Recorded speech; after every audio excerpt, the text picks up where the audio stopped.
வணக்க மக்களே. தமிழ் சினிமா மற்றும் அரசியல் வட்டாரத்துல கடந்த சில நாட்களாக பரபரப்பா பேசப்பட்டு வர ஒரு விஷயம்னா அது நம்ம தளபதி விஜய் மற்றும் சங்கீதா அவங்களோட விவாகரத்து வழக்கு தான். மறுபடியும் இந்த வழக்கு செங்கல்பட்டு குடும்பநல நீதிமன்றத்துல விசாரணைக்கு வர இருக்கு. வரப்போற ஆகஸ்ட் 7ஆம் தேதி நீதிமன்றத்துல என்ன நடக்க போகுது? விஜய் சங்கீதா ரெண்டு பேருக்கும் இடையே சமரச பேச்சுவார்த்தை நடக்குமா? இதுக்கிடையில இவங்களோட மகன் ஜேசன் சஞ்சய் மற்றும் மகள் அவங்க கிட்ட என்ன பேசினாங்க?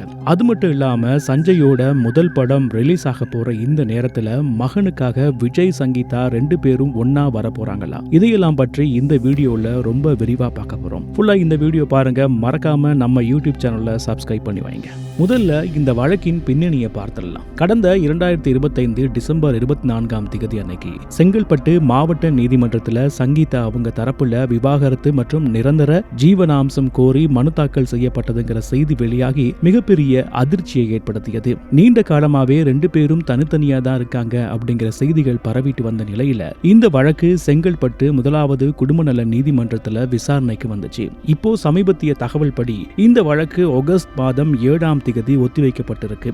அன்றைய தினம் நீதிமன்ற உத்தரவின் பேர்ல ரெண்டு பேருக்கும் இடையே சமரச பேச்சுவார்த்தை நடத்தப்படலான்னு எதிர்பார்க்கப்படுது. சமூக ஊடகங்கள்ல விஜய் ரசிகர்கள் பலரும் விஜய் கண்டிப்பா தம் மனைவியை கைவிட மாட்டாரு, ரெண்டு பேரும் மீண்டும் ஒன்று சேர்ந்து வாழ்வாங்க அப்படின்னு நம்புறாங்க. ரசிகர்கள் மத்தியில இந்த ஆசை ரொம்ப தீவிரமா இருக்குன்னு தான் சொல்லணும். இந்த விஷயம் ஒரு பக்கம் போயிட்டு இருக்கும் போதே சோசியல் மீடியாவில் தேவையில்லாம நடிகை த்ரிஷா அவங்களோட பெயரை இழுத்து சில பேர் பேசிட்டு வரதும் நடக்குது. இதனால கோபம் அடைந்த விஜய் ரசிகர்கள் த்ரிஷாவை விமர்சிப்பவர்களுக்கு தக்க பதிலடி கொடுத்து வராங்க. குடும்பத்தை கெடுக்காதீங்க, விஜய் பெயருக்கு எந்தவித கெட்ட பெயரையும் ஏற்படுத்தாதீங்க அப்படின்னு ரசிகர்கள் கொந்தளிச்சிட்டு இருக்காங்க. ஆனா இன்னொன்றையும் மறுக்க முடியாது. விஜய்க்கு ஒரு விஷயம்னா த்ரிஷா அவங்க முதலாவது ஆளா வந்து நிப்பாங்க. சமீபத்துல வெளியான ஜனநாயகன் பட நிகழ்வுக்கு கூட முதல் ஆளா அவங்க வந்தது ரசிகர்களுக்கிடையே பெரிய ஆச்சரியத்தையும் விவாதத்தையும் ஏற்படுத்தியது. அதே நேரத்துல ஜனநாயகன் படத்தை சங்கீதா அவங்களும் பார்த்திருக்காங்க அப்படிங்கிற தகவல் வெளியாகி இருந்ததும் குறிப்பிடத்தக்கது. இப்போ விஜய் சங்கீதா தம்பதியோட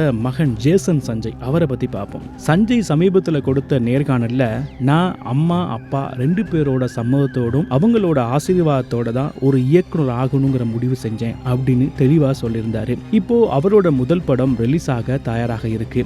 அவரோட முதல் உழைப்பு கடின உழைப்பை இந்த படத்துக்காக போட்டிருக்காரு. இங்கதான் ஒரு முக்கியமான விஷயம் நடக்குது. சஞ்சய் கூட வேலை செஞ்ச தயாரிப்பாளர்கள் தொழில்நுட்ப கலைஞர்கள் எல்லோரும் என்ன சொல்றாங்கன்னா, சஞ்சய் அவ்வளவு சாஃப்ட், அவ்வளவு தெளிவான ஒரு நல்ல பையன், இந்த வயசுல சினிமா பற்றி இவ்வளவு விஷயங்கள் தெரிஞ்சு வச்சிருக்காருன்னு ஆச்சரியமா இருக்கு அப்படின்னு மனதார பாராட்டுறாங்க. மகன் சஞ்சயின் முதல் படம் மிகப்பெரிய வெற்றி அடையணுங்கிறது தான் அம்மா சங்கீதா மற்றும் அப்பா விஜய் ரெண்டு பேரோட மிகப்பெரிய கனவா இருக்கு.